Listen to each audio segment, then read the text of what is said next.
Hello അസ്സലാമു അലൈക്കും. ഇന്നൊരു ഡേ മൈ ലൈഫ് ആയിട്ടാണ് ഞാൻ വന്നിട്ടുള്ളത്. ഇന്ന് രാവിലത്തെ കറിയാണ്, ആദ്യം കറിയാണ് ഉണ്ടാക്കുന്നത്. അപ്പോൾ കടിക്കുള്ള കറിയാണ്. അപ്പോൾ ഞാൻ ഉരുളക്കിഴങ്ങൊക്കെ തോലെത്തിക്കാണ്ട് വെച്ച് വെള്ളത്തിലിട്ട് അടുപ്പത്ത് തീ വെച്ചിട്ടുണ്ട്. അപ്പോൾ അതിലേക്കുള്ള ഉപ്പും മഞ്ഞൾപ്പൊടിയും ഇട്ടുകൊണ്ടാണ് വേവിച്ചെടുക്കുന്നത്. ഇതിലേക്ക് ഉള്ളിയും തക്കാളിയൊക്കെ വേണമെങ്കിൽ ഇതിലേക്ക് ഇങ്ങനെ ചേർത്ത് കൊടുക്കുക. ഞാൻ ഇങ്ങനെ ഇട്ടാണ് ചെയ്യണത്. പിന്നെ ഒരു ചട്ടിയിൽ എണ്ണ ഒഴിച്ചിട്ട് അതിലേക്ക് ഇഞ്ചിയും വെളുത്തുള്ളിയും ചതച്ചതും ഒരു വല്യുള്ളി കട്ടില്ലാതെ അരിഞ്ഞതും അതിലേക്ക് ഇതേപോലെ ഒരു തണ്ട് കരിവേപ്പിൻ്റെ ഇല, പിന്നെ അതൊന്നുണ്ട് വാടി ഒരു കുറഞ്ഞൊരു വാടി വന്നതിന് ശേഷം ഒരു പച്ചമുളക് ഇട്ട് കൊടുത്തിട്ടുണ്ട്. ഞാൻ ഒരു തക്കാളി അതിലേക്ക് ചേർത്ത് കൊടുക്കുന്നുണ്ട്. എന്നിട്ട് നന്നായിട്ടൊന്ന് വഴറ്റിയെടുക്കണം. ജസ്റ്റ് ഒന്ന് ഒരു കുറഞ്ഞൊക്കെ ഒരു വയന്ന് വന്നതിന് ശേഷം നമുക്കിതൊന്ന് മൂടി വെച്ച് കൊടുക്കാം. അപ്പോൾ ഞാൻ ഒരടുപ്പത്ത് എന്താ ചെയ്ത് വെച്ചാൽ കറി വെക്കാൻ വേണ്ടിയിട്ട്, എനിക്ക് കറിയല്ല ഒരു കൂട്ടാൻ പോലെ വെക്കാൻ വേണ്ടിയിട്ട് ഒരടുപ്പത്ത് ഒരു ചട്ടിയും വെച്ചിട്ടുണ്ട്. അപ്പോൾ ഇതൊന്ന് വയന്ന് വന്നേക്കണം ഉള്ളി ഇതൊക്കെ അതൊന്ന് നന്നായിട്ട് ഉടച്ച് കൊടുക്കാം. ഇപ്പോൾ ഞാൻ മറ്റേ ചട്ടി തന്നെ വീണ്ടും വെച്ച് കൊടുത്തുകൊണ്ട് ഇതൊന്ന് മാറ്റി വെച്ചേക്കണം. അപ്പോൾ നമുക്ക് ഒന്നാം പാലും രണ്ടാം പാലൊക്കെ എടുത്തിട്ട് വേണം. അപ്പോൾ ഞാൻ ആ ചട്ടി ഒന്ന് മാറ്റി വെച്ചേക്കാണ്. അപ്പോൾ കടുകും കരിവേപ്പിൻ്റെ ഇല ഇട്ടുകൊണ്ട് ഒരു 4 തക്കാളി ചേർത്ത് കൊടുക്കണം. അപ്പോൾ എനിക്ക് അധികം എരിവൊന്നും പാടില്ല. ഒരു ക്യാരറ്റ്, ചെറിയൊരു ക്യാരറ്റും ഒരു 100 ഗ്രാമിലേറെ ചീരുള്ളി, വെളുത്തുള്ളിയും ഇതേമാതിരി തോനെ ഇട്ട് കൊടുത്താൽ നല്ല ടേസ്റ്റ് ഉണ്ടാവും. ഒരു തണ്ട് കരിവേപ്പിൻ്റെ ഇലയും ഒരു മുളകുമാണ് ഇട്ട് കൊടുക്കുന്നത്. അപ്പോൾ അത് എരിവ് കുറച്ചിട്ടാണ് ഉണ്ടാക്കുന്നത്. പിന്നെ അതിലേക്ക് വേണ്ട ഉപ്പ് നിങ്ങൾക്ക് എത്ര വേണ്ടത് വെച്ചാൽ അതിനനുസരിച്ച് ഇട്ട് കൊടുക്കുക. പിന്നെ മഞ്ഞൾപ്പൊടിയും ഇത് നന്നായിട്ടൊന്ന് മിക്സ് ചെയ്യുക. ഇതേപോലെ വെളുത്തുള്ളിൻ്റെ അളവും ചേർത്ത് കൊടുത്താൽ നല്ല ടേസ്റ്റ് ഉണ്ടാവും കേട്ടോ. എന്നിട്ടൊന്ന് മൂടി വെച്ചുകൊണ്ട് വേവിച്ചെടുക്കുക. അത് വെന്ത് വരുന്ന നേരം കൊണ്ട് നമ്മളെ ഉരുളൻകിഴങ്ങുള്ള തേങ്ങാപ്പാലൊക്കെ റെഡി ആയിക്കണം. അപ്പോൾ ഞാനിതൊന്നും കൂടി അടുപ്പത്ത് വെച്ച് നന്നായിട്ടൊന്ന് മിക്സ് ചെയ്ത് കൊടുക്കുകയാണ്. ബാജി ഉണ്ടാക്കാമെന്ന് ആണ് ആദ്യം വിചാരിച്ചത്. പിന്നെ വിചാരിച്ചു ഉരുളൻകിഴങ്ങ് തേങ്ങാപ്പാലൊക്കെ വെച്ച് കറിയാക്കാമെന്ന്. അപ്പോൾ ഈ ഉരുളൻകിഴങ്ങക്ക് നമ്മൾ ഉള്ളി വഴറ്റിയതൊക്കെ ഇട്ടുകൊണ്ട് നന്നായിട്ടൊന്ന് മിക്സ് ചെയ്ത് തിളപ്പിച്ച് കൊടുക്കുക. നല്ലോണം തിളച്ചതിന് ശേഷം വേണം നമുക്ക് തേങ്ങാപ്പാലൊക്കെ ഒഴിച്ചെടുക്കാൻ കേട്ടോ. അപ്പോൾ നമ്മളെ ചീരുള്ളിയും തക്കാളിയും കൂടിയുള്ള കൂട്ടാനൊന്നും പറയാൻ പറ്റില്ല, കറിയൊന്നും പറയാൻ പറ്റില്ല, അങ്ങനത്തെ ഒരു പരുവത്തിലാണ് ഉണ്ടാക്കുന്നത്. അപ്പോൾ നമ്മളിതിൽ രണ്ടാം പാൽ ഒഴിച്ച് കൊടുത്തു. അതിന് ശേഷം ഗരം മസാലപ്പൊടി ഇട്ട് പിന്നെ ആവശ്യത്തിനുള്ള കുരുമുളകും പൊടി ഇട്ട് കൊടുക്കുക. അത് നിങ്ങൾക്ക് എരിവും ഇതിനൊക്കെ അനുസരിച്ച് വേണം നിങ്ങൾ ഇട്ട് കൊടുക്കാൻ. ഇതിൻ്റെ അളവ് അതാണ് ഞാൻ അളവ് പറയാത്തത്. ഇതിൻ്റെ അളവ് ഇട്ട് കൊടുക്കണ്ട കേട്ടോ. പലർക്കും പല ടേസ്റ്റ് അല്ലേ. അപ്പോൾ അത് കുറച്ചൊരു ഉപ്പ് കുറവുണ്ട്. അപ്പോൾ ഉപ്പും കൂടി ഇട്ട് കൊടുത്തുകൊണ്ട് നന്നായിട്ടൊന്ന് ഇളക്കി കൊടുക്കുകയാണ്. ഇതൊന്ന് നന്നായിട്ട് തിളച്ചതിന് ശേഷം നമുക്ക് ഒന്നാം പാൽ ഒഴിച്ച് കൊടുക്കാം. അപ്പോൾ അതാ ഞാൻ ചോറിനും ഒക്കെ കൂടി വേണ്ടിയിട്ട് വലിയൊരു കുടുക്കിയിൽ വെള്ളം വെച്ചിട്ടുണ്ട്. അപ്പോൾ ഫ്ലാസ്കിക്ക് വെള്ളം മുക്കുകയാണ്. അത് കഴിഞ്ഞതിന് ശേഷം ഇന്നലത്തെ ചോറുണ്ടായിരുന്നു കുറച്ച്, അപ്പോൾ അതൊന്ന് തിളപ്പിച്ചെടുക്കുകയാണ്. അപ്പോൾ അത് നന്നായിട്ട് തിളച്ചതിന് ശേഷം അത് ഊറ്റി കൊടുക്കും. ഊറ്റി കൊടുക്കുക ആ അടുപ്പത്ത് തന്നെ നമുക്ക് ഈ തിളച്ച ഊറ്റി ചോറിൻ്റെ മേലെ ഒഴിക്കാനുള്ള വെള്ളവും വെച്ച് കൊടുത്തിട്ടുണ്ട്. അപ്പോൾ ഇത് ഞാൻ പത്തിരി ചൂടാൻ നിൽക്കുകയാണ്. ഇതൊക്കെ കഴിഞ്ഞിട്ടാണ് ഞാൻ പിന്നെ ചോറ് വെച്ചത് കേട്ടോ. പിന്നെ അത് കഴിഞ്ഞതിന് ശേഷം പിന്നെ ചായ ഉണ്ടാക്കി. അപ്പോൾ അതൊന്നും പിന്നെ ഞാൻ വീഡിയോ എടുത്തിട്ടില്ല, ചോറ് വെക്കണ വീഡിയോ ഒന്നും എടുത്തിട്ടില്ല. അതൊക്കെ ഇപ്പോൾ സ്ഥിരം എല്ലാവരും വെക്കണവും ചെയ്യണവും ഒക്കെ തന്നെയല്ലേ. അപ്പോൾ അത് രണ്ടും ഞാൻ വീഡിയോ എടുത്തിട്ടില്ല കേട്ടോ. അപ്പോൾ അതിൻ്റെ ഇടയിൽ പത്തിരിയൊക്കെ ചുട്ടുകൊണ്ട് നിൽക്കുകയാണ്. അപ്പോൾ ഒരു പ്രാവശ്യം മാത്രം മറിച്ചാൽ മതി പത്തിരി. അപ്പോൾ തന്നെ നല്ലതായിട്ട് പൊള്ളക്കും. ആദ്യം നമ്മൾ പത്തിരി മറിച്ചാണ് ഇട്ട് കൊടുക്കേണ്ടത്. മേൽഭാഗം അടിക്കും അടിഭാഗം മേൽക്കും. അത് വെച്ചാൽ ഓടക്കോയിൽ പരത്തുന്ന ഭാഗമാണ് അടിക്ക് ചട്ടിമക്ക് വെക്കേണ്ടത് ആദ്യം. അങ്ങനെ വെച്ചിട്ടുണ്ടെങ്കിൽ ഒരൊറ്റ മറിക്കാൻ നമുക്ക് പത്തിരി നന്നായിട്ട് പൊള്ളച്ചിട്ടും. അപ്പോൾ പത്തിരിൻ്റെ ചുടണ പണിയൊക്കെ കഴിഞ്ഞു കേട്ടോ.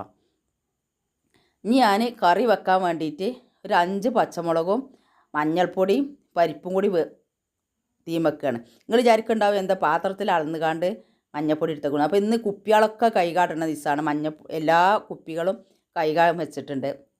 അപ്പോൾ ഞാൻ ഇതിൻ്റെ മുന്നേ ഒരു വീഡിയോ ഇട്ടിട്ടുണ്ട്. അപ്പോൾ ഡീറ്റെയിൽ ആയിട്ട് പറയാത്തത് വലിയ ചേമ്പിൻ്റെ തണ്ടും കുറച്ച് കൂടുതൽ ഇല ഉണ്ട്.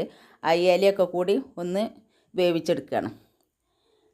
അത് വേണ സമയം കൊണ്ട് തന്നെ കോഴി ഞാൻ കായം തേച്ചിട്ട് അതിൽ മുളക് പൊടി, മഞ്ഞൾപ്പൊടി, ഉപ്പും അരിപ്പൊടിയും മൈദപ്പൊടിയും ചേർത്തുകൊണ്ട് കുറച്ച് സുർക്കയും വെള്ളവും കൂടി ചേർത്തുകൊണ്ട് നല്ല കുറച്ച് ലൂസായിട്ടാണ് ഞാൻ നന്നായിട്ട് ഇത് കുഴച്ച് വെച്ചിട്ടുണ്ട്. ഇതൊന്ന് മൂടി വെച്ച് കൊടുക്കാം.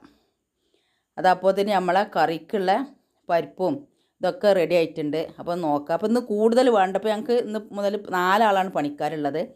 അത് 3 ആൾ ഇവിടെ രാത്രി ഉണ്ടാവും, ഒരാൾ വീട്ടിലേക്ക് പോവുള്ളൂ.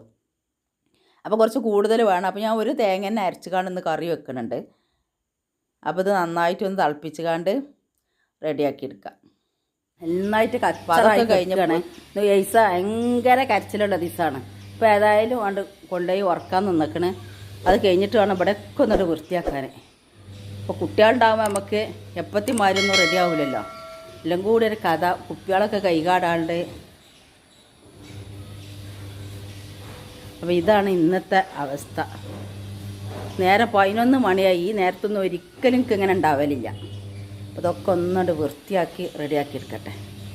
ഇപ്പോൾ നമ്മളെ അടുക്കളയൊക്കെ വൃത്തിയാക്കിയിട്ടാ, എല്ലാം ഇവിടെ വൃത്തിയാക്കിയിട്ടു. അതുകൊണ്ട് എല്ലാം ക്ലിയർ ആക്കിയിട്ടുണ്ട്. അപ്പോൾ ഈ മന്തിയിൽ ഉണ്ടാകുന്ന ഏലക്കായൊക്കെയാണ്. അപ്പോൾ അത് ഞാൻ കേകിക്കാണ്ട് ഇങ്ങനെ വെച്ചതാണ്. ഇങ്ങനത്തെ ഏലക്കായ നമുക്ക് നല്ലോണം കഴുകി ഉണങ്ങിയതിന് ശേഷം വറുത്തെടുത്താൽ പൊടിക്കാൻ പറ്റൂട്ടാ. നമ്മൾ വറുത്ത് പൊടിക്കണതിൽ. അപ്പോൾ ഇതിവിടെ പുറത്ത് വെക്കാനുള്ള അടക്കപ്പായും സാധനങ്ങളും അതൊരു ബോക്സ് ഇതിലാക്കി വെച്ചു. അതേമാതിരി ഫ്രിഡ്ജിൽ വെക്കാനുള്ള കോഴി കായം തേച്ചത്, മീൻ കായം തേച്ചത്, ഐസ്ക്രീം, പിന്നെ കോഴിൻ്റെ മസാല തേക്കാനുള്ളത്, ശർക്കര പാനി, അതൊക്കെ വേറെയും സെറ്റാക്കി വെച്ചു. ഇവിടെ വൃത്തിയാക്കിയിട്ട് ഇനിയിപ്പോൾ നമുക്ക് അടുക്കള ഒന്ന് അടിച്ച് വരാണ്ട്. ഇതാണ് ഇപ്പോൾ എൻ്റെ ഡെയിമൈ ലൈഫ് പറഞ്ഞാലേ. അടുക്കള ഞാൻ എന്താ വെച്ചാൽ പാത്രങ്ങളൊക്കെ കൊട്ടത്താളത്ത് കിട്ടുകണേ. പിന്നെ അടുക്കള കണ്ട് വൃത്തിയാക്കി കഴിഞ്ഞാൽ ആക്കം പോലെ പാത്രം മോറിയാൽ മതിയല്ല. ആ അടുക്കള വൃത്തിയില്ലാന്നുണ്ടെച്ചെങ്കിൽ അത് പാത്രം മോറിയത് വെള്ളമൊക്കെ ഇവിടെ വിറ്റും. അത് സ്റ്റാൻഡ് നമുക്ക് കുറച്ച് വിട്ടാണ്. നമുക്കിവിടെ സൗകര്യമില്ല സ്റ്റാൻഡ് അവിടെ വെക്കാൻ. അപ്പോൾ ആദ്യം ഇത് അടുക്കളാക്കി യൂസ് ചെയ്യാൻ വേണ്ടിയിട്ടല്ലല്ലോ ഉണ്ടാക്കിക്കണേ. അതുകൊണ്ടാട്ടോ അങ്ങനെ വന്നത്. എന്തെങ്കിലും പരിപാടി ഉണ്ടാകുമ്പോൾ മാത്രം യൂസ് ചെയ്യുക, അല്ലാത്തപ്പോൾ നമുക്ക് ആദ്യമുള്ള അടുക്കള യൂസ് ചെയ്യാമെന്ന് വിചാരിച്ചുകൊണ്ട് ഉണ്ടാക്കിയതാണ്. വിറകടുപ്പും അല്ലാത്ത സമയങ്ങളിൽ നമുക്ക് പിന്നെ തോരടാനൊക്കെ ഉണ്ടാവില്ലേ, അങ്ങനത്തെ യൂസ് ചെയ്യുക. മെയിനായിട്ട് ബാത്റൂം ആണ് ഇവിടെ വിചാരിച്ച സംഗതി. അപ്പോൾ ഞാനും അങ്ങനെ തന്നെ ഇനി ചെയ്തിട്ടുണ്ട്. എനിക്കും ഇത്ര വലിയ അടുക്കളയൊന്നും ഇഷ്ടമല്ല കേട്ടോ. നമ്മൾ ഒറ്റക്കാവുമ്പോഴേ ഇത്ര വലിയ അടുക്കള ഉണ്ടായാൽ ഭയങ്കര ബുദ്ധിമുട്ടാണ്. എപ്പോഴും ചെറിയ ഒതുങ്ങിയ അടുക്കള നല്ലത്. എന്തെങ്കിലും പരിപാടി ഉണ്ടാകുമ്പോൾ ഓക്കെ. ഇപ്പോൾ എപ്പോഴും ഇപ്പോൾ വീട്ടിൽ പരിപാടിയൊന്നും ഉണ്ടാവില്ലല്ലോ. പരിപാടി ഉണ്ടാകുമ്പോൾ നല്ല സുഖാട്ടോ വലിയ അടുക്കള. അപ്പോൾ ഞാൻ അടുക്കളയിൽ യൂസ് ചെയ്യുകയും ചെയ്യും. ഇവിടെ അതേമാതിരി കുളിക്കാനും ഇതിനൊക്കെ മാത്രം അങ്ങനെ ചെയ്തുകൊണ്ടിരിക്കുകയായിരുന്നു. അതിൽ കെട്ടണം എന്നൊക്കെയുള്ള പ്ലാനും ഉണ്ടായിരുന്നു. അതിൽ എത്ര ഇവിടെ നമ്മളൊരു പ്രാവശ്യം അടിച്ചൊരു തുടച്ചിട്ടാലും ഒരുപാട് അടിക്കാട്ടുണ്ടാവും എപ്പോൾ നോക്കിയാലും. അപ്പോൾ നമ്മൾ യൂസ് ചെയ്യുമ്പോൾ എന്താ വെച്ചാലേ അതൊന്നായിട്ട് നമ്മൾ കാൽമേലുള്ള പൊടിയും അങ്ങനെ കുറേ പോവും. നമ്മൾ ഗ്രില്ലുള്ള സ്ഥലമാണ്. ഒരുപാട് ഇതിങ്ങനെ തുറന്നിട്ടുകാകുമ്പോൾ കാറ്റൊക്കെ തട്ടിയാൽ നല്ലോണം അടിക്കാട്ടും ഉണ്ടാവും. അപ്പോൾ ഞാൻ വിചാരിച്ചു ഇവിടെയുമാണ് എപ്പോഴും അടിച്ചോരി തുടക്കുക, പിന്നെ അടുക്കളയിലുമാണ് എപ്പോഴും ചെയ്യുക. അപ്പോൾ വേണ്ട, ഒന്നായിട്ട് ഓരോരുത്തർക്ക് തന്നെ ആക്കാൻ വിചാരിച്ചുകൊണ്ട് ആണ് ഇങ്ങനെ ഈ അടുക്കളയ്ക്ക് തന്നെ വന്നത്. പിന്നെ ഈ അടുക്കള ഉണ്ടാക്കുന്നവരോട് എനിക്ക് പറയാനുള്ളത്, ഈ പിന്നെ ഗ്രില്ല് ഇടരുത് കേട്ടോ. ഗ്രില്ല് ഇട്ടിട്ടുണ്ടെച്ചെങ്കിലേ എപ്പോൾ നോക്കിയാലും പൊടി ഒരു വിഷയം. പിന്നെ പറഞ്ഞാൽ പണ്ട് ഇങ്ങനെ സ്റ്റാൻഡൊക്കെ വെക്കുമ്പോൾ ഒരു ഉപകാരമുണ്ട്, ഇല്ല എന്നല്ല. ഇങ്ങനത്തെ സ്റ്റാൻഡ് അതൊക്കെ തിരുമ്പിയത് ഉണങ്ങാത്തതൊക്കെ ഇങ്ങനെ വെക്കും. എലിൻ്റെ ശല്യം നല്ലോണം ഉണ്ടാവും. അപ്പോൾ എപ്പോഴും നമുക്ക് നല്ലത് ഓപ്പൺ അല്ലാത്ത അടുക്കളയാണ്. അല്ലെങ്കിൽ പിന്നെ ചെറിയ നെറ്റിടണം. പിന്നെ മാറാല നല്ലോണം കെട്ടും. ഇപ്പോൾ ഞാൻ ഇതിമേലൊക്കെ പച്ച നെറ്റുണ്ടല്ലോ, നമ്മൾ ഗാർഡനില്ലേ അവിടെയൊക്കെ പോകുമ്പോൾ കാണൂലേ, അങ്ങനത്തെ നെറ്റിട്ടപ്പോൾ കുറേ മാറാലൊക്കെ കുറവുണ്ട്. കണ്ട ഈ അടുക്കാട്ടെല്ലാം കൂടി നമ്മൾ അടിച്ചു വരാതെയാണ് തുടക്കണത്, പാത്രം കഴിക്കണമെന്നുണ്ടെങ്കിൽ ഇതെല്ലാം കൂടി ഇവിടെ തന്നെ ഉണ്ടാവും. അപ്പോൾ അതൊക്കെ വാരിട്ടിട്ട് നമ്മൾ അടുക്കളയിൽ നോക്കിയിട്ട് പാത്രക്കടിക്ക് നോക്കിയ മാറിയില്ല. പാത്രക്കടിയിലുള്ള പാത്രത്തിൽ വേസ്റ്റ് ഒന്നും ഉണ്ടാവില്ല. നമ്മളെ അടുക്കളയിൽ നിട്ട പാത്രം നോക്കുമ്പോൾ ഒരു കൂമ്പാരായി കിടക്കുന്നുണ്ട്. ഓരിടത്തിന് ശേഷം വടിച്ചെടുക്കുക. എന്നാൽ പിന്നെ എന്താ വെച്ചാൽ ഈ വെള്ളം ഞാൻ നിലത്തണ്ട് ഒഴിച്ചു കൊടുക്കുക ചെയ്യും. നമ്മൾ പാത്രം കഴിക്കുക വെള്ളം വേണം നെല്ലിനെ അടുക്കളയിലാണ്ട് ഒഴിച്ചു കൊടുക്കുകയും ചെയ്യും. ഇപ്പോൾ പാത്രമൊക്കെ കംപ്ലീറ്റ് മോറി കൊടുന്ന് വെച്ചിട്ടുണ്ട് കേട്ടോ. കുപ്പികളൊക്കെ കഴുകിയിട്ടുണ്ട്. ഇപ്പോൾ നിലത്തൊക്കെ ഞാൻ വെള്ളം പാർന്നിട്ട് നിലത്തൊക്കെ വെള്ളം പാർന്നിക്കണ്. പിന്നെ കൊട്ടത്താളൊക്കെ കഴുകി കഴിഞ്ഞ ശേഷം ഞാനൊരു പാത്രത്തിൽ വെള്ളം എടുക്കുക കേട്ടോ, നമുക്ക് തുടക്കാൻ വേണ്ടിയിട്ട്.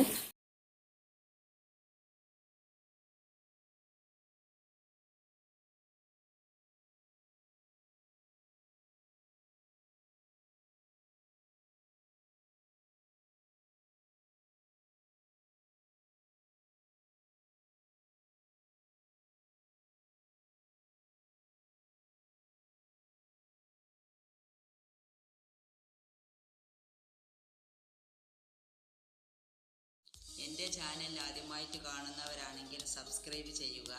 അതിൻ്റെ കൂടെ കാണുന്ന കുഞ്ഞു ബെല്ലിലേക്കൻ ക്ലിക്ക് ചെയ്യുക. എന്നാൽ ഞാൻ ഇടുന്ന വീഡിയോകൾ അപ്പോൾ നിങ്ങൾക്ക് ലഭിക്കുന്നതാണ്. ലൈക്ക് ചെയ്യാനും മറക്കരുത്.